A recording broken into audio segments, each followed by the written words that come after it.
Aditya mempunyai putri cantik bernama Vali. Sejak Vali berumur 2 tahun, istri Aditya meninggal dunia. Aditya hidup berdua saja bersama Vali. Meskipun hanya berdua, mereka hidup bahagia. Aditya dikenal sebagai polisi yang keras, tegas, dan tidak memberi ampunan kepada para penjahat. Aditya selalu menembak mati di tempat semua para penjahat yang ia temui. Setiap bertemu dengan penjahat yang ia incar, Aditya langsung menembak mereka dengan pistolnya. Tidak hanya menggunakan pistolnya, Aditya juga menghajar mereka dengan pedang hingga tewas.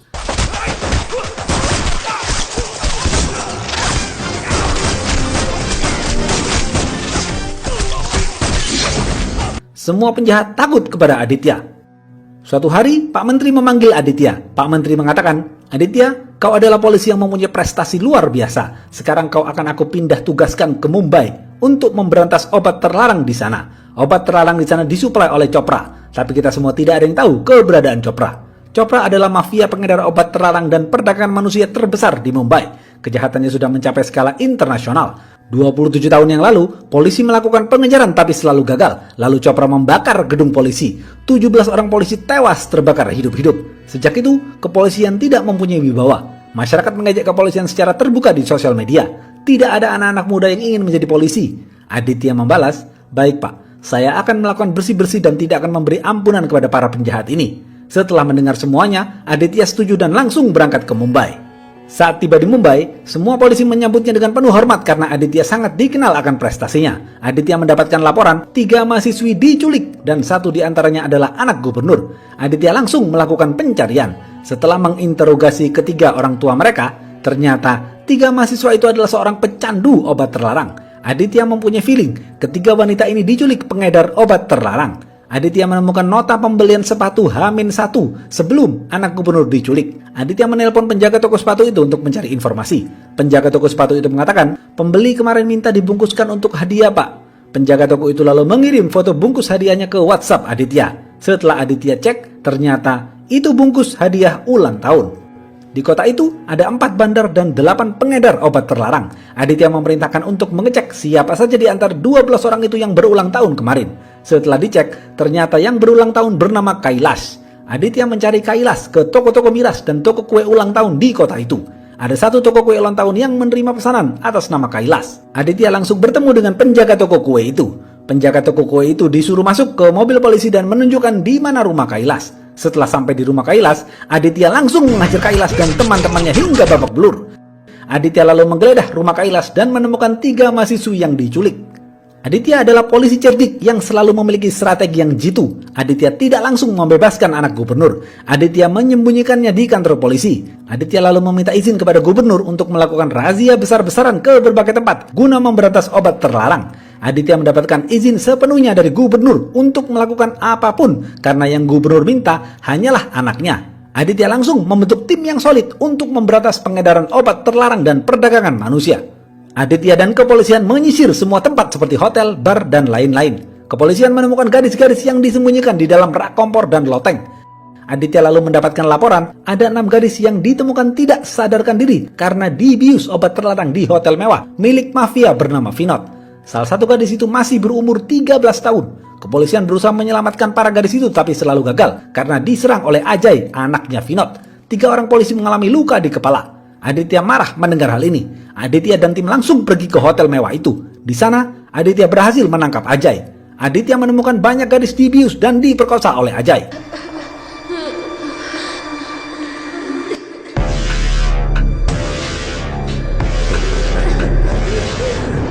Selama ini, tidak ada polisi yang berani menyentuh Ajay, tetapi Aditya tidak takut.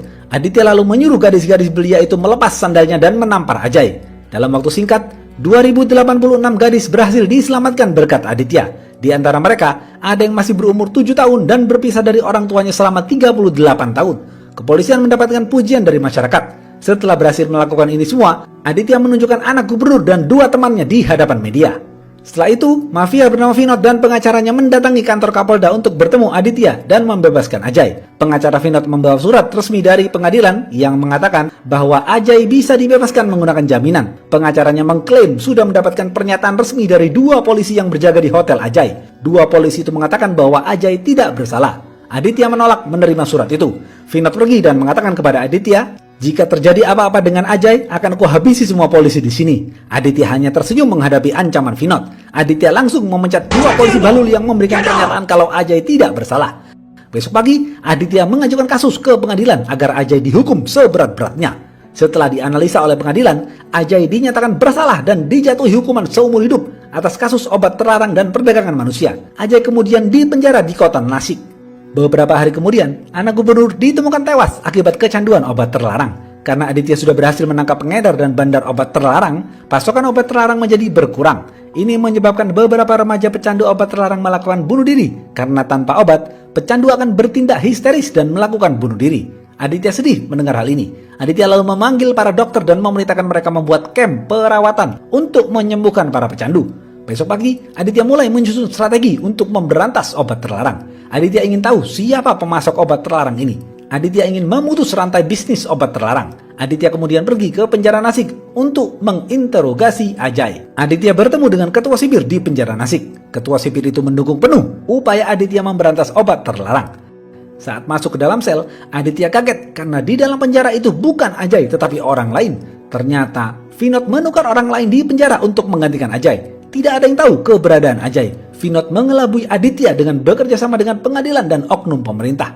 Aditya marah dengan hal ini. Kepolisian dahulu tidak mempunyai wibawa di masyarakat. Setelah Aditya berhasil menangkap pengedaran obat terlarang, kepolisian mendapatkan kembali kepercayaan masyarakat. Jika masyarakat tahu Ajay ditukar, kepolisian akan kembali diejek. Aditya sudah dipermainkan oleh politikus dan mafia. Aditya lalu dipanggil menteri. Menteri mengatakan, tugasmu sudah selesai di Mumbai. Silahkan kau kembali ke Delhi. Aditya membalas, tidak pak. Jika saya mengatakan bersih-bersih, maka saya tidak akan berhenti sampai saya membersihkan seluruh bisnis ini hingga ke akar-akarnya.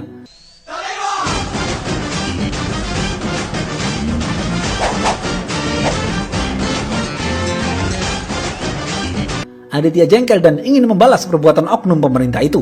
Aditya melakukan strategi cerdas untuk melawan mereka. Aditya mulai mencari Ajay. Ia yakin Ajay berada di luar negeri. Aditya bertemu dengan pembuat paspor ilegal. Pembuat paspor itu mengatakan Ajay melarikan diri ke Thailand. Aditya langsung berangkat ke Thailand untuk memastikan Ajay di sana. Dan ternyata benar, Ajay berada di Thailand. Aditya menyuruh polisi Thailand menangkap Ajay. Tak lama kemudian, polisi Thailand berhasil menangkap Ajay. Tetapi, pemerintah Thailand justru membebaskan Ajay. Aditya tahu, pemerintah India dan pemerintah Thailand bekerja sama dalam hal ini. Aditya lalu kembali lagi ke India dan menemui Ajay palsu di penjara. Tanpa banyak bicara, Aditya langsung menembak Ajay palsu hingga tewas. Aditya lalu merusak CCTV di tembok untuk menghilangkan jejak. Aditya menyuruh menyebarkan berita bahwa Ajay tewas di penjara. Berita terbunuhnya Ajay ini ramai di sosial media. Media menuntut untuk menunjukkan jasad asli Ajay guna memastikan kebenaran berita itu. Oknum pemerintah dan para mafia bingung harus bagaimana. Mereka menjadi serba salah. Mereka semua mau tidak mau harus menunjukkan jasad asli Ajay ke media. Karena jika tidak, masalah ini akan melibatkan banyak orang seperti oknum pengadilan, oknum pemerintah dan mafia. Vinod hanya bisa pasrah. Vinod kemudian memanggil Ajay dari Thailand untuk kembali ke penjara Nasik di India. Setelah sampai di penjara Nasik, Ajay langsung ditembak ketua sipir hingga tewas. Kemudian penjara menunjukkan jasad Ajay asli kepada media. Jasadnya lalu dikirim ke rumah Vinod. Saudara Vinod mengatakan, aku turut berduka cita atas meninggalnya anakmu. Vinod membalas, dia bukan anakku. Dia adalah anaknya Chopra. Ceder. Sejak Chopra menjadi buruan internasional, Chopra menitipkan Ajay kepadaku dari kecil. Chopra adalah mafia obat terlarang skala internasional. Chopra sedang berada di luar negeri bersama teman-teman organisasinya. Mereka semua sedang berkumpul untuk menunjuk ketua yang baru. Ketua yang lama mengatakan, aku sudah bertahun-tahun menjadi ketua organisasi ini. Sekarang, aku akan mundur dan menunjuk ketua yang baru. Ketua baru yang pantas menjadi pemimpin kalian adalah Chopra. Karena hanya Chopra lah yang berani menghabisi polisi dengan membakar gedung dan 17 orang polisi hidup-hidup. Chopra baru saja terpilih menjadi ketua, lalu ia mendengar di berita bahwa Ajay anaknya dibunuh Aditya. Chopra marah dan langsung berangkat ke India untuk kembali membantai para polisi seperti yang ia lakukan dahulu. Besok malam, Chopra menyelinap masuk ke India lewat perbatasan yang dibantu oleh orang-orang yang ahli menyeberangi perbatasan. Chopra bersembunyi di tempat sahabatnya di kantor Mumbai TV. Chopra dan anak buahnya membangun markas sementara di sana. Malam itu, Chopra langsung memanggil Vinod untuk meminta penjelasan mengenai kematian anaknya. Chopra lalu menunjukkan pisau belati favoritnya kepada Vinod. Pisaunya sangat tajam dan jika dipencet, pisau itu bisa mengeluarkan pisau kecil lainnya secara otomatis. Lalu tiba-tiba,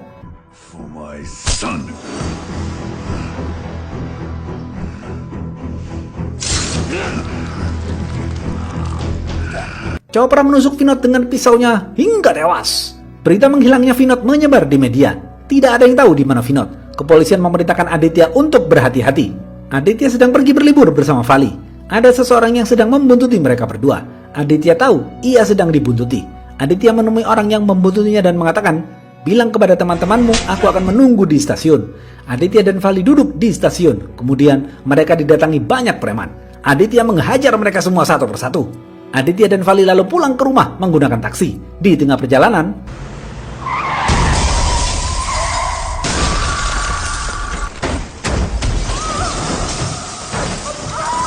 mereka berdua ditabrak truk pembunuh bayaran. Mereka berdua langsung dilarikan ke rumah sakit. Setelah diperiksa tim dokter, Aditya mengalami gegar otak, tapi dia akan sadar kembali setelah 5 jam. Berbeda halnya dengan Vali. Vali mengalami pendarahan di otak. Dokter mengatakan, ada 3 titik kebocoran di dalam otakmu. Kebocorannya terus meningkat dan menyebar kemana-mana. Waktumu hanya tinggal 2 jam untuk hidup. Silahkan kau menghabiskan waktu bersama ayahmu. Vali menangis sedih mendengar hal ini. Vali lalu tidur di sebelah ayahnya karena 2 jam lagi Vali akan menghembuskan nafas terakhir. Setelah 5 jam, Aditya lalu sadarkan diri. Aditya mencari anaknya, tetapi ternyata Vali sudah meninggal dunia. Aditya marah melihat ini semua. Aditya langsung memakai seragamnya dan pergi ke rumah Vinod. Aditya dalam keadaan marah berteriak memanggil Vinod. Ternyata Aditya baru tahu Vinod menghilang dan keluarganya sudah menganggap Vinod meninggal dunia. Aditya bingung, siapa yang membunuh Vinod? Lalu siapa yang mencoba membunuhku dan anakku? Aditya mulai mencari siapa pelaku di balik ini semua. Aditya menangkap beberapa bandar obat terlarang untuk mencari informasi. Setelah diinterogasi, mereka semua tidak ada yang tahu siapa dalang ini. Lalu ada satu bandar yang membicarakan Vali dan membuat Aditya tersinggung. Aditya emosi dan langsung menembaknya hingga tewas. Chopra sedang makan malam bersama sahabatnya dan menikmati kematian Vali. Sahabat Chopra mengatakan, Vali sudah mati. Sekarang kita harus membunuh Aditya. Chopra menolak dan mengatakan, aku tidak puas jika Aditya harus mati dengan cepat. Pada zaman dahulu, raja-raja menangkap para pemberontak tapi tidak membunuhnya. Mereka mencungkil mata para pemberontak. Jika pemberontak mati saat raja masih hidup, para pemberontak akan dikenang. Mereka akan dibuatkan patung dan dihormati. Tetapi jika mata pemberontak dicungkil, mereka akan menjadi miskin dan kehilangan semuanya. Semua orang akan takut kepada raja. Aku akan membuat Aditya dan kepolisian jatuh miskin dan kehilangan segalanya. Chopra dan anak buahnya langsung menyerang kepolisian. Mereka baku tembak dengan polisi. Dalam tragedi ini, banyak polisi yang terluka. Mereka kemudian dibawa ke rumah sakit. Aditya lalu merasa bersalah karena banyak polisi yang terluka. Aditya pulang ke rumah. Karena rindu dengan Vali, Aditya membuka HP Vali. Tapi Aditya justru menemukan video yang dibuat Vali sesaat sebelum meninggal untuk memberi pesan kepada Aditya. Vali mengatakan, "Ayah, saat aku sebelum ditabrak, Vinod menelponku dan mengatakan bahwa dirinya, ayah, dan aku dalam bahaya. Aku kira itu bohong tapi ternyata benar. Kalau misalnya setelah aku membuat video ini Vinod dibunuh, maka orang yang mencoba membunuh kita dan membunuh Vinod adalah orang yang sama. Ayah tidak boleh menyerah karena aku. Ayah tidak boleh pergi dari Mumbai sebelum menemukan pembunuhnya." Di video itu Vali juga mengatakan bahwa belakang kepalanya sakit. Ini membuat Aditya menangis karena rindu dengan anaknya.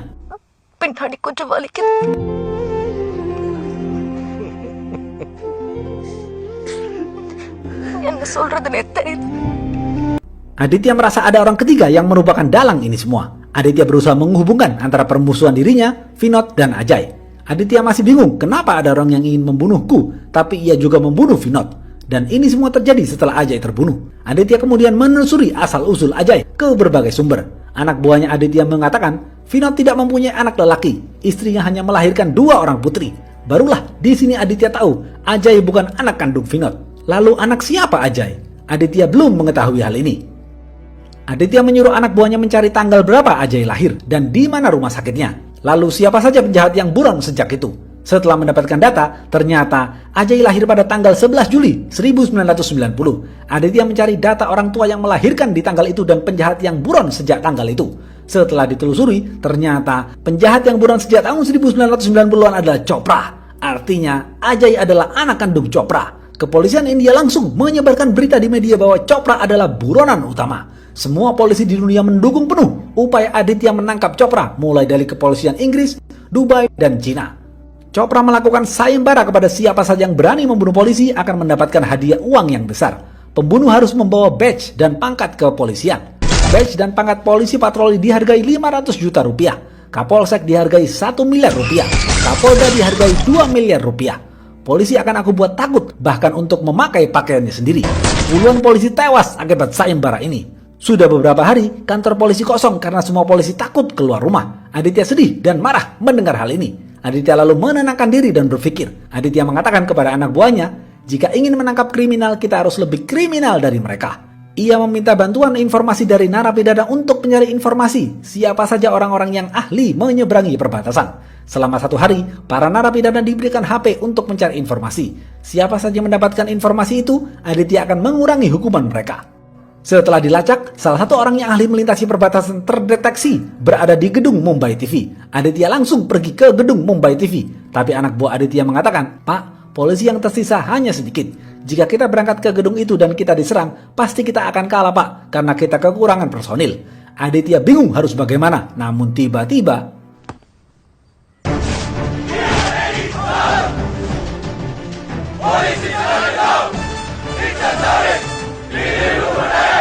puluhan polisi siap mati dari luar provinsi datang untuk membantu. Aditya dan tim langsung pergi ke gedung Mumbai TV.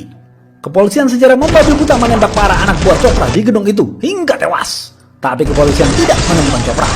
Chopra menelpon Aditya dan mengatakan, "Hei Aditya, aku sekarang sedang menikmati pemandangan di gedung yang aku bakar 27 tahun lalu yang menewaskan 17 orang polisi. Banyak dari keluarga mereka sedang berkabung di sini. Datanglah ke sini secepatnya karena aku akan membakar keluarga mereka sekarang." Aditya langsung meluncur ke sana. Aditya berhadapan dengan Chopra. Terlihat Aditya sangat marah kepada Chopra karena Chopra sudah membunuh Vali.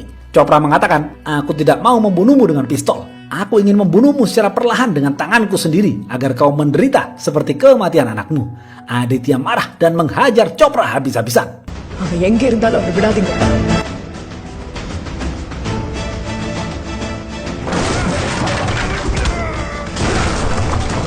Pertarungan ini berlangsung sengit, tetapi pada akhirnya Aditya menancapkan pisau ke leher Chopra hingga tewas.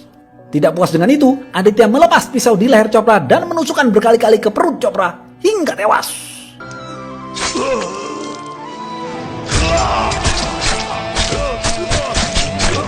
Habis. Apa pesan dari film ini? Narkoba adalah zat terlarang yang dapat merusak generasi bangsa. Banyak hal lain yang bisa kita masukkan ke dalam tubuh kita untuk membuat kita bahagia, seperti nasi padang, gorengan, cat time, dan lain-lain.